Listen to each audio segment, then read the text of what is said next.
अ, पिछली वीडियो में हम लोग ने हड़प्पा सभ्यता के बारे में जाना।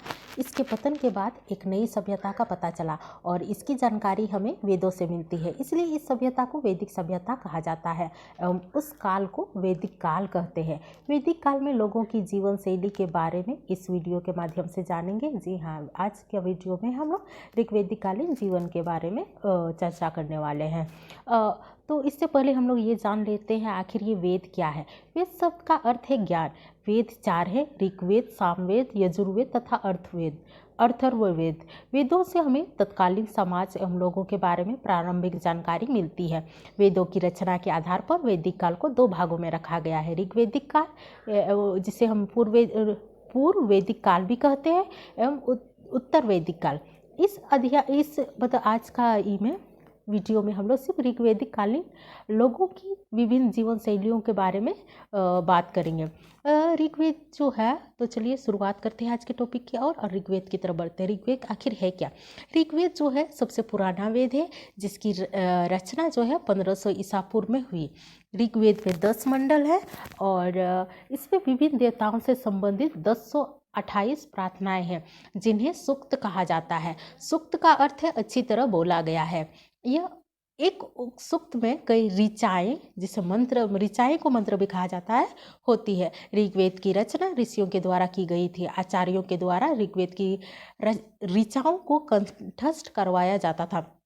अधिकांश सूक्तों के रचयिता सीखने एवं सिखाने वाले पुरुष थे। कहीं कहीं महिलाओं के द्वारा भी सूक्तों की रचना करने का प्रमाण मिलता है। ऋग्वेद की भाषा प्राचीन संस्कृत है, अर्थात जो संस्कृत भाषा का हम लोग प्रयोग करते हैं वो प्राचीन संस्कृत भाषा से बिल्कुल भिन्न है। ऋग्वेद में बात करें तो इनमें कई नदियों के नाम का जिक्र है, जिसमें ऋग्वेद काल में मानवों के बसने के क्षेत्रों का पता चलता है। इसमें सिंधु सर्वाधिक महत्वपूर्ण नदी है, सरस्वती है, सतुद्री यानी कि सतलज, विपाशा यानी ब्यास, परुशनी, रावी, विस्तता, झेलम तथा चीनाब प्रमुख है। इन सब नदियों के बारे में जिक्र किया गया है। ऋग्वेद में गंगा और यमुना का उल्लेख क्रमशः एक एवं 3 बार हुआ है। और ऋग्वेद में उस काल के लोगों की जीवन शैलियों के बारे में अब बात कर लेते हैं। उसके सबसे पहले आते हैं सामाजिक जीवन की ओर। ऋग्वैदिक काल में सामाजिक जीवन बहुत ही सरल था। लोग गांवों में रहते थे और गांव परिवारों से बना था। परिवार में कई पीढ़ियों के लोग साथ साथ रहते थे। परिवार पितृ सत्तात्मक था। समाज में वर्ण व्यवस्था का प्रचलन था।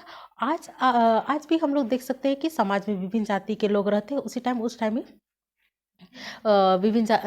उस काल में भी लोग विभिन्न जातियों में बांटा गया था। उस टाइम में इसे वर्ण कहा जाता था। और ऋग्वेद के 10 मंडल के पुरुष सूक्त में 4 वर्णों का वर्णन है। इसमें ब्राह्मण को सबसे ऊपर एवं शूद्र को सबसे नीचे रखा गया है। फिर से मैं बता दूं, ऋग्वेद के 10वें मंडल में पुरुष सूक्त में वर्णों का वर्णन किया गया है, जिनमें 4 वर्ण है और इसमें सबसे ऊपर ब्राह्मण को रखा गया है और सबसे नीचे शूद्र को माना गया है। बीच में क्षत्रिय और वैश्य का स्थान है। आज ये मान्यता बिल्कुल स्वीकृति नहीं है। ऋग्वेद काल में वर्ण भेद का आधार जन्म नहीं बल्कि कर्म था। ज्ञाति कराने एवं शिक्षा प्राप्त कराने वालों को ब्राह्मण या पुरोहित और युद्ध में भाग लेने वालों को क्षत्रिय तथा संपत्ति को अर्जित एवं व्यापार करने वाले वैश्य कहलाते थे। शूद्रों को सेवक के रूप में समझा जाता था।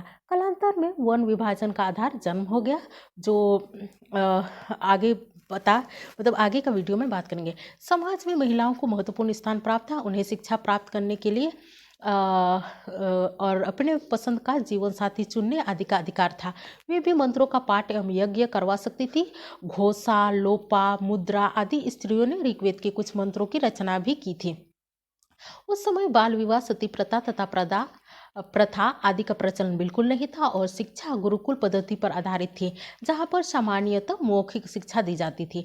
और यह जौ एवं गेहूं लोगों का मुख्य भोजन था। भोजन में दूध, दही, घी आदि का विशेष महत्व था। मिठास के लिए मधु का प्रयोग होता था। कुछ लोग मांसाहारी भोजन का भी प्रयोग करते थे। आजीविका को देख लेते हैं इनका। ऋग्वैदिक कालीन में लोगों की मुख्य आजीविका पशुपालन थी। पशुओं में गाय का महत्व अधिक था और गाय को संपत्ति का हिस्सा एवं विनिमय का साधन समझा जाता था। गाय को नहीं मानने योग्य कहा जाता था और गाय के अलावा घोड़ा दूसरा महत्वपूर्ण पशु था और घोड़े का प्रयोग मुख्यतः रथों में होता था और लोग बैल, भैंस, भेड़, बकरी एवं ऊँट आदि से भी परिचित थे। ऋग्वेद में उर्वरा, धान्य यानी कि अनाज, लांगल, हल जिसे बोल सकते हैं, और बैल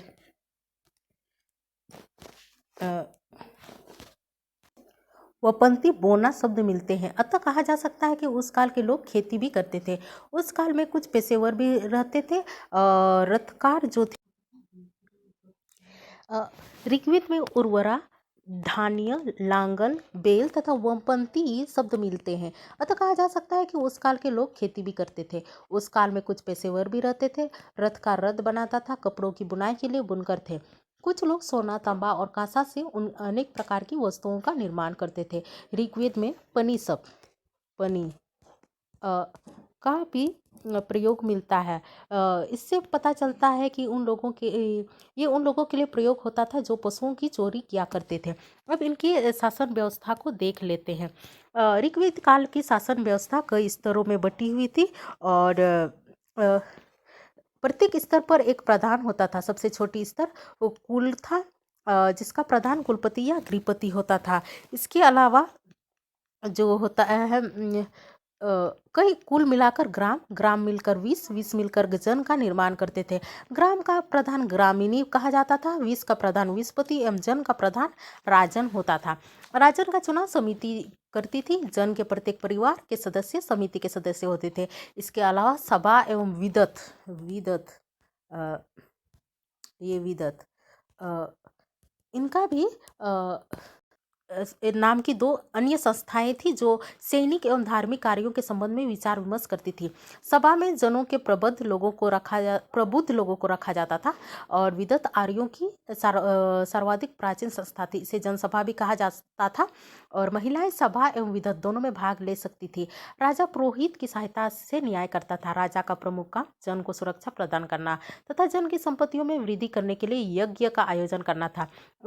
उस टाइम आज की तरह उनके पास स्थायी सेना तो नहीं होती थी, किंतु युद्ध के दौरान एक नागरिक सेना का गठन किया जाता था और जिसका नेतृत्व राजन करते थे और लड़ाइयाँ पुरुषों के द्वारा ही लड़ी जाती थी। अब इनके धार्मिक जीवन की बात कर लेते हैं। ऋग्वेद में कई देवताओं के नाम मिलते हैं जो प्राकृतिक शक्तियों के प्रतीक होते थे, जिसमें वरुण, इंद्र, अग्नि, यम तथा सोम प्रमुख थे। इनमें इंद्र को सबसे प्रतापी देवता समझा जाता था और ऋग्वेद काल के लोग युद्धों में विजय, पशुओं एवं पुत्रों की प्राप्ति के लिए यज्ञ एवं ईश्वर की उपासना करते थे।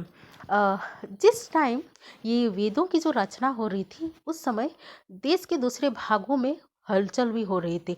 तो चलिए उसके बारे में भी बात करते हैं कि अन्य देश में क्या हो रहा था या दूसरे भागों में, देश के दूसरे भागों में क्या क्या हो रहा था।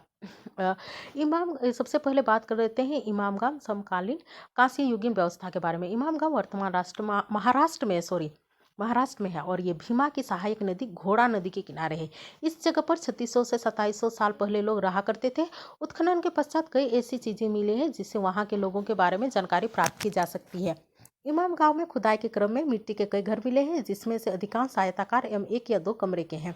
एक 5 कमरों वाला घर भी मिला है। इसके इर्द गिर्द अनाज के गोदाम है। यह घर संभवतः किसी कबीला के सरदार का रहा होगा जो किसानों से अनाजों को एकत्र कर उस गोदाम में रखता होगा। अधिकांश घरों में अंडाकार गड्ढे मिले हैं जिसका उपयोग संभवतः खाना बनाने के लिए होता होगा। पुरातत्वविदों को लाल रंग के कई ऐसे बर्तन मिले हैं जिस पर काले रंग की डिजाइन होती थी। इसके अलावा पत्थर एवं तांबे से बने औजार तथा तांबे, हाथी के दांत एवं सीप से बने गहने प्राप्त हुए हैं। इमाम गांव में कई मृण मूर्तियाँ, मिट्टी की मूर्ति मिली है। इसमें से कुछ मूर्तियाँ धार्मिक महत्व की है। वहाँ पुरातत्वविदों को गेहूँ, चावल, जौ, दाल, बाजरा, मटर और तिल के बीज मिले हैं। कई जानवरों और चिड़ियों की हड्डियाँ भी पाई गई है। इमाम गांव में कई कब्रों से कंकाल के साथ साथ कई बर्तन भी मिले हैं। इमाम गांव के लोग संभवतः खाने पीने की चीज़ों के साथ मृतकों को दफनाते होंगे और शव का सिर उत्तर की ओर होता था। पुरातत्वविदों का माने तो एक ऐसी कब्र मिली है जिसमें एक आदमी को 5 कमरों वाले मकान के आंगन में 4 पैरों वाले मिट्टी के बड़े से संदूक में दफनाया गया था और घर में एक अनाज का गोदाम भी था। अब बात कर लेते हैं महापाषाण। जान लेते हैं कि महापाषाण का अर्थ क्या है। महापाषाण का अर्थ है बड़ा पत्थर। दक्कन, दक्षिण भारत, उत्तर पूर्वी भारत एवं कश्मीर में आज से करीब 3000 वर्ष पहले महापाषाण कब्र बनाने की प्रथा प्रचलित थी। ये पत्थर कब्र पर लोगों के द्वारा बड़े करीने से लगाए गए थे ताकि कब्र के स्थानों को चिन्हित किया जा सके। भारत के आदि चन्न चन्नलूर यानी कि तमिलनाडु और ब्रह्मागिरी आंध्र प्रदेश आदि महापाषाणिक पूरा स्थल है। कुछ महापाषाण मेगालिथ जमीन के ऊपर और कुछ जमीन के अंदर होते थे। कई कब्रों से कंकाल के साथ साथ दैनिक जीवन में उपयोग किए जाने वाले सामान दफनाए जाने का प्रमाण मिलते हैं। ये सामान मरे हुए व्यक्तियों की समाज में उनकी उपस्थिति को स्पष्ट करते हैं।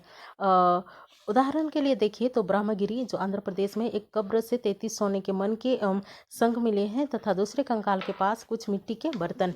अब झारखंड के चतरा, हजारीबाग, रांची आदि जिलों में कई मेगालिथ मिले हैं।